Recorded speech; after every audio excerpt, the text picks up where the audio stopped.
Hello everyone and welcome to my Y&R Trends channel. I hope everyone is having a wonderful day.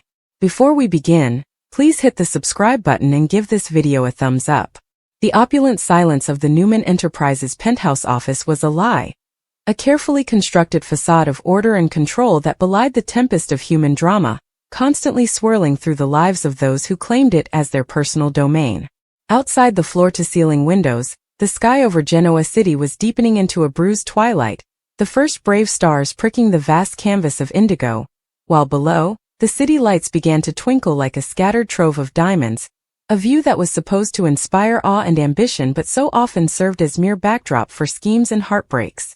Victor Newman, the man who had built this empire from nothing more than grit and a ruthless will, stood before those very windows, his hands clasped behind his back, his posture ramrod straight, a king surveying his kingdom, yet his mind was not on corporate acquisitions or market shares. It was on the profound and unsettling quiet that had settled over his home, a quiet that felt less like peace and more like the eye of a hurricane, the calm before an inevitable and destructive storm. He had spent a lifetime learning to trust his instincts, those primal alarms that had saved him from ruin more times than he could count, and every single one of them was screaming now, a high-pitched, insistent whine in the back of his skull that something was deeply fundamentally wrong. This particular disquiet had a name, and that name was Nikki, his wife, his partner, his great and complicated love across the decades of their tumultuous lives. She had been distant lately. A subtle shift in her demeanor that would be imperceptible to anyone else but to him was as glaring as a neon sign. It was in the way her smile didn't quite reach her eyes when he entered a room, the way her hand felt just a fraction less eager in his, the way she would sometimes fall silent in the middle of a sentence, her gaze turning inward, lost in some private thought she was no longer sharing with him.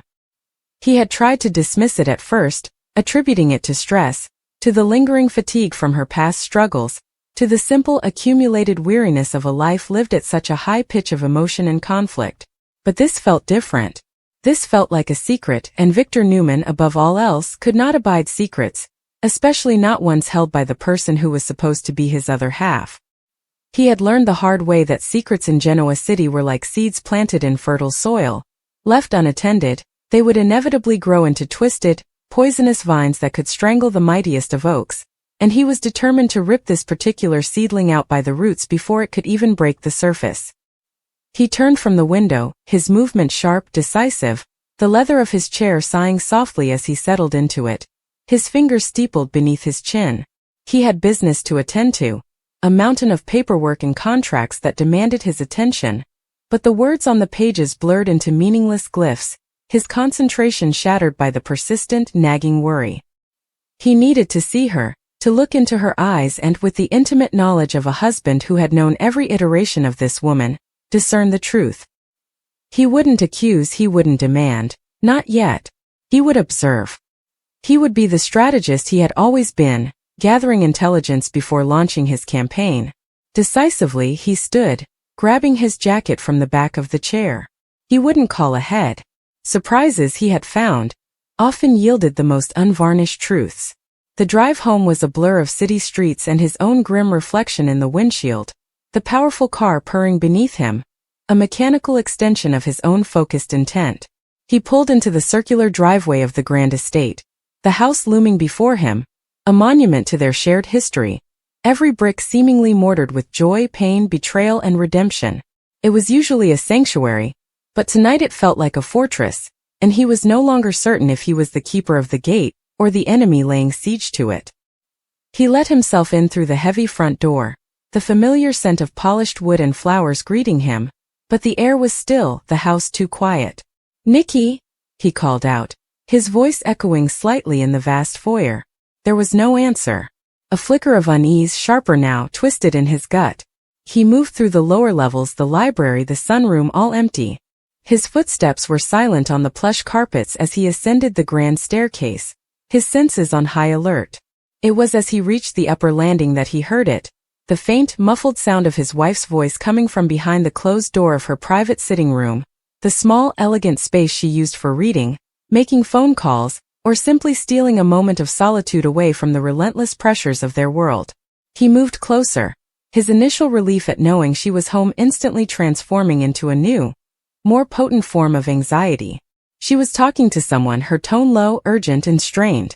It was not the casual, melodic lilt she used with her friends or the firm, business-like cadence she employed with colleagues. This was different. This was the voice of someone under duress. Someone who was pleading, explaining, perhaps even confessing. He froze outside the door. A lifetime of commanding respect and demanding transparency warring with a flicker of something that felt dangerously like fear. This was not his style. Eavesdropping was the tool of the weak, the insecure. But the rawness in her voice held him captive, rooting him to the spot.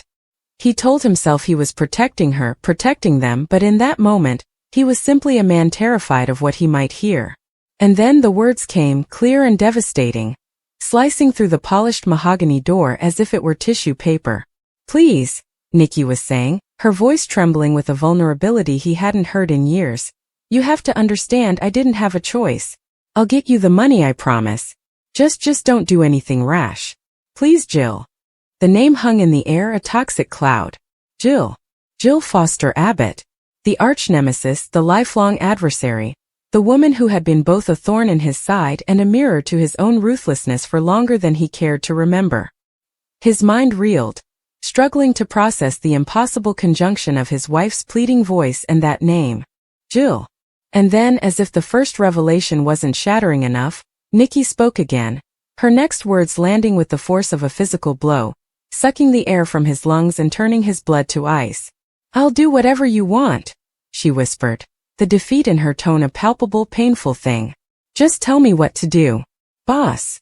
Time seemed to stop, the very laws of physics suspending themselves in the face of such an incomprehensible betrayal.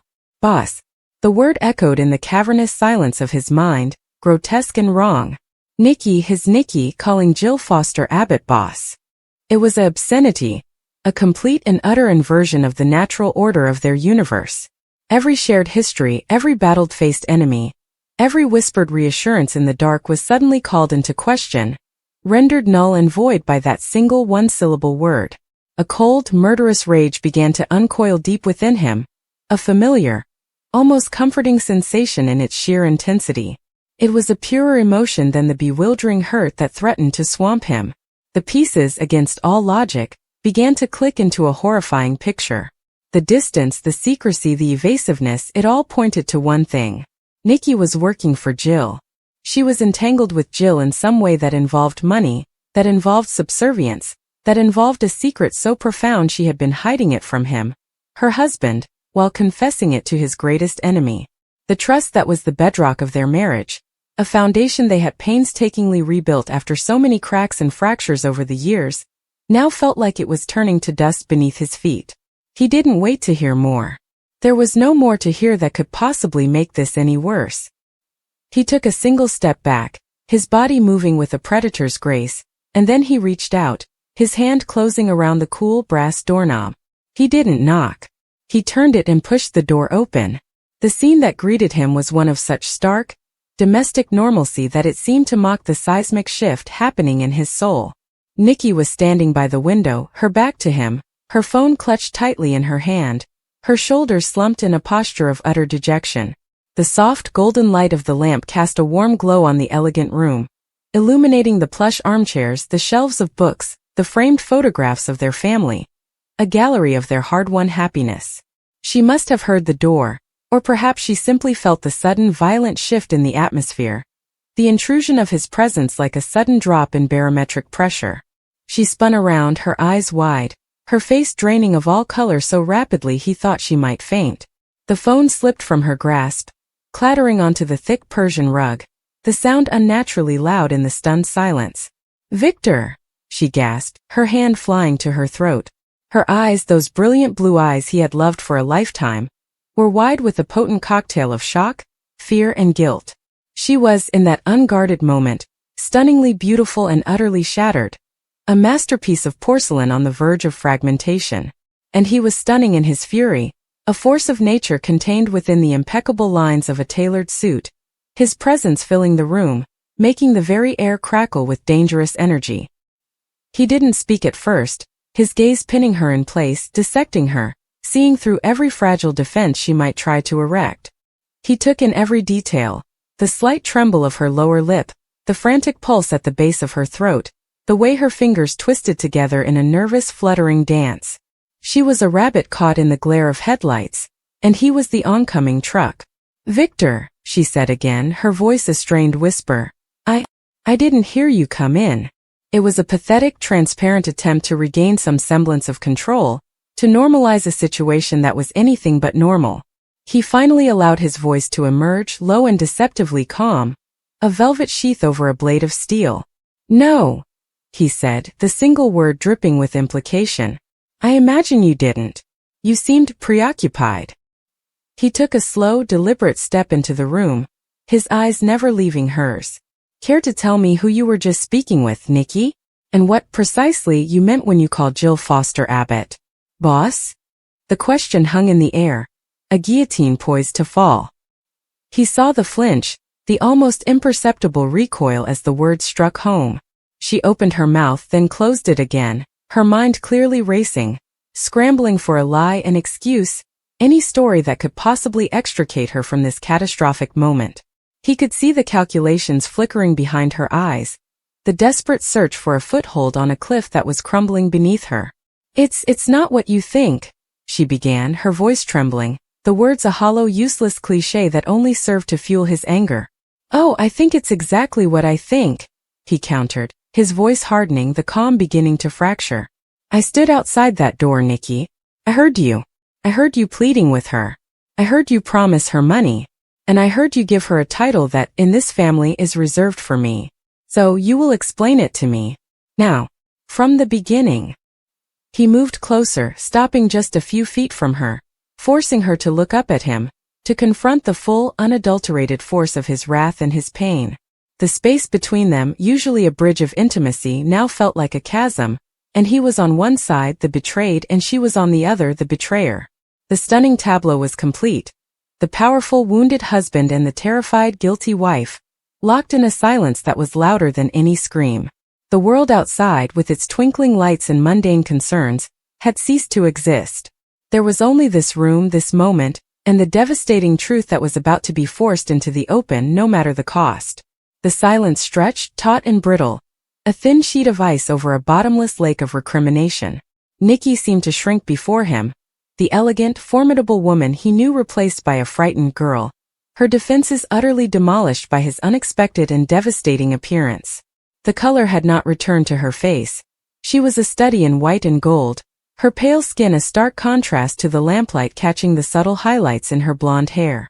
She wrung her hands, a gesture of such profound helplessness that it, for a fleeting second, pierced through the solid wall of his anger and touched the raw, bleeding hurt beneath. But the moment passed, swallowed by the relentless tide of his need for answers. "Victor, please," she whispered, her voice cracking. "You have to let me explain." He didn't move, his arms crossed over his chest, a statue of judgment. "That is the one thing I am prepared to do," he said, his tone glacial. "Explain. Start with why my wife is taking orders from Jill Foster Abbott." The name was a curse on his lips. He would not sanitize it. It was the name of the enemy, and its presence in his home, in his wife's confidence, was a violation of everything he held sacred. Nikki took a shaky breath, her eyes dropping to the floor, as if she could find the words she needed written in the intricate patterns of the rug. It's about the past, Victor," she began, her voice so low he had to strain to hear it. "A part of my past I thought was long buried. Before we were us. When I was lost and alone, and doing things I'm not proud of to survive." She risked a glance up at him, and he saw the shimmer of unshed tears in her eyes, but he remained unmoved. He knew her history, every sordid and painful chapter of it. They had walked through that fire together. There were no secrets there. "Go on," he commanded, his voice devoid of warmth. She swallowed hard. "There was a man. A business associate of a sort. He's dead now. But back then I witnessed something.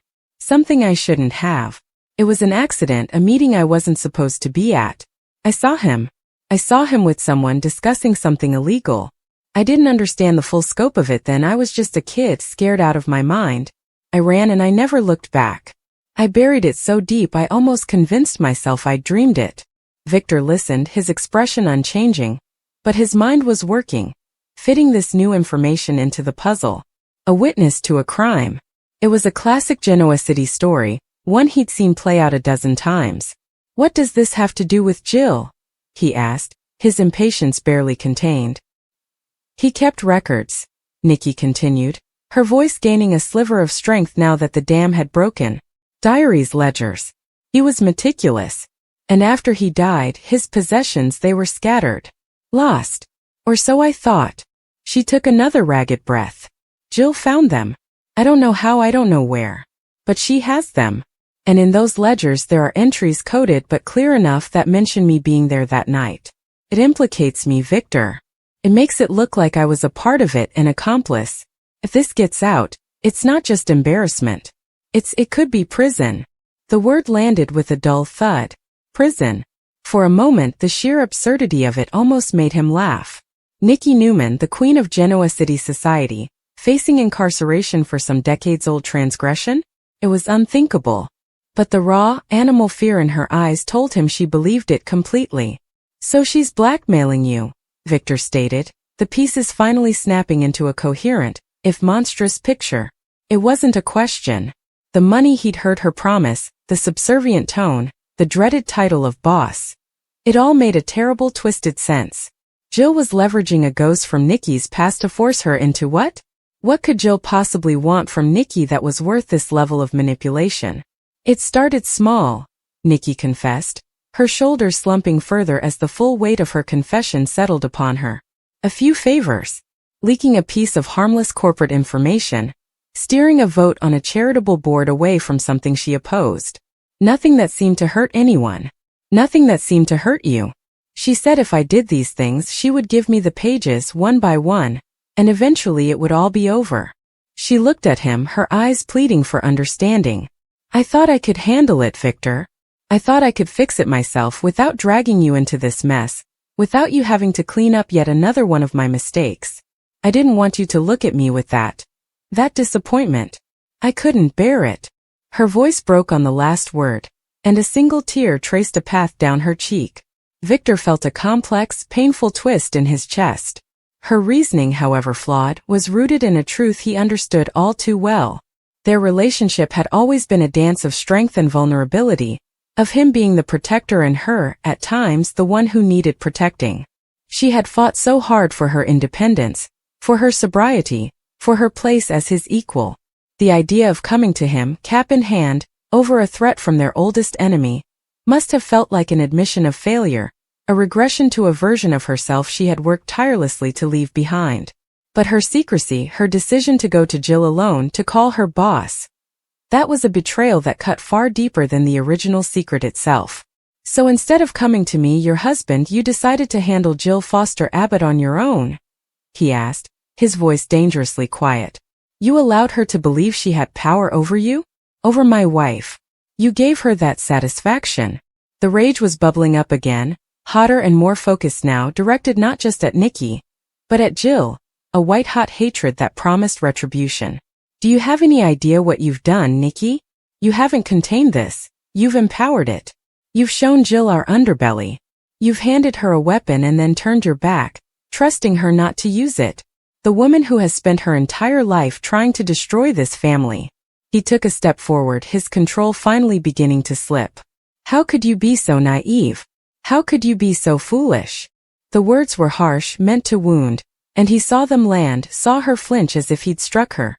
More tears fell, but she didn't look away this time.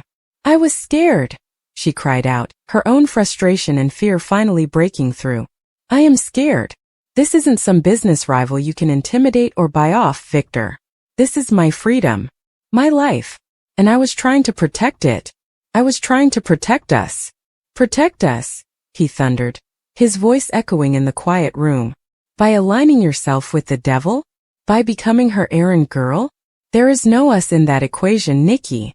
There is only you alone, making deals with a snake who will happily swallow you whole the second you are no longer of use to her. He ran a hand through his hair, a rare gesture of pure agitation. What was the money for? The money you promised her. Nikki wiped at her tears with the back of her hand, a gesture that was both helpless and defiant. She said the favors weren't enough anymore. She said the information was too valuable. She demanded a payment. A large one. The first of several, I think. She said it was for her silence. And for the evidence. And you were going to pay her? He asked, the concept so foreign, so offensive to his very nature, that he could barely form the words. With what? Our money. The money I've earned that we've built together. You were going to funnel it to Jill Abbott to keep her quiet. The betrayal deepened, taking on a new financial dimension. It wasn't just about secrets and pride. It was about the very resources of their empire being used against them. I didn't know what else to do. Nikki sobbed, her composure completely shattered now. I was trapped. Don't you see? I was in a corner with no way out. There is always a way out. Victor roared, slamming his fist down on a small, delicate occasional table, causing it to jump and a crystal vase to wobble precariously. The way out was through me. The way out has always been through me. We are a team, Nikki. Or have you forgotten that? For better or worse, in sickness and in health, we face our enemies together. We do not capitulate to them. We do not call them boss. The word was a whip crack and she recoiled from it. The room fell into a heavy silence once more, punctuated only by Nikki's ragged breaths and the low, furious thrum of Victor's own heartbeat. He stared at her, this woman he loved more than life itself, and saw a stranger, a terrified woman who had made a catastrophic error in judgment, who had chosen a path of solitary desperation over the united front that was their greatest strength. The stunning beauty of her anguish was now matched by the stunning depth of his own disillusionment. He had walked into this room suspecting an affair, a financial indiscretion, some mundane marital betrayal. He had never, in his worst nightmares, imagined this. This was a geopolitical shift in the landscape of his life. This was Jill Foster Abbott achieving a victory he had never thought possible. She had managed to plant a flag in the very heart of his home, and his wife had handed her the pole. He turned away from her, walking back toward the window, needing to put physical distance between them before he said or did something he would regret. He looked out at the city, his city, but the view no longer inspired awe or ambition. It now looked like a battlefield.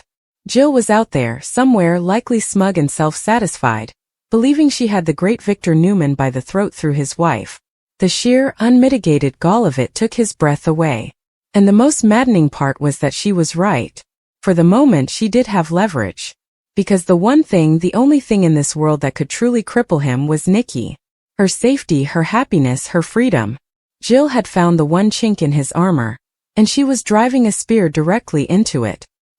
He could feel the gears in his mind beginning to turn, the cold, calculating strategist re-emerging from the wreckage of the wounded husband.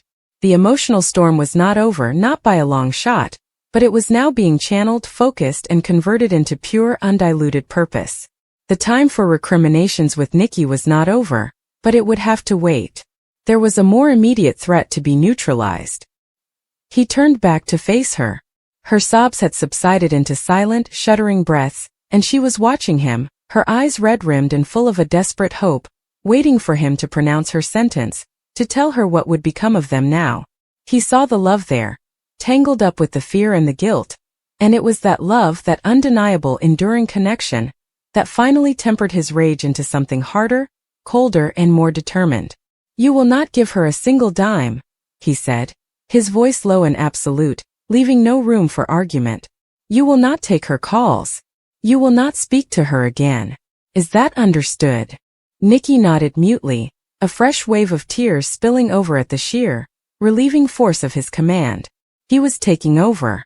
The burden was shifting. "This ends now," Victor continued, his eyes narrowing, the famous Newman glint turning them to chips of blue ice. "Jill Foster Abbott has made the gravest error of her life. She has threatened what is mine. She has dared to believe she can manipulate this family and win." He took a final step toward Nikki, not as a furious husband now, but as a general issuing orders to a crucial, if wayward, soldier. "You will tell me everything. Every detail of what she has on you. Every conversation, every demand, every threat. You will hold nothing back." And then, he said, a slow, terrifying smile touching his lips, a smile that held no warmth and promised a world of pain for his enemy, "I will show her what happens when you mistakenly believe you can play in the big leagues. I will show her what a real boss looks like. The war was declared, not in a boardroom or through a corporate raid, but in a quiet sitting room, born from a whispered word and a shattered trust. And Victor Newman, for all his fury and his pain, had never felt more terrifyingly, stunningly alive. The game was on,